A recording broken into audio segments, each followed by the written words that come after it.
रख रख त्या रानातून थोडं पुढं जाऊ गड्या, पाऊल थकलं नाही गड्या, पाऊल थकलं नाही.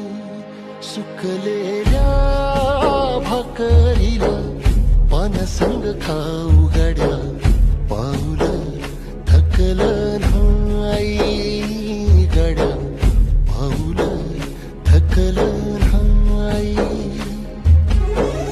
झालो बरबाद जरी बसला घाव उरी, गलेची आग सार जाळून बी जाईना. अडला घास असा काळा वनवास असा, पण ह्यो ध्यास अजून बी माग राहीना.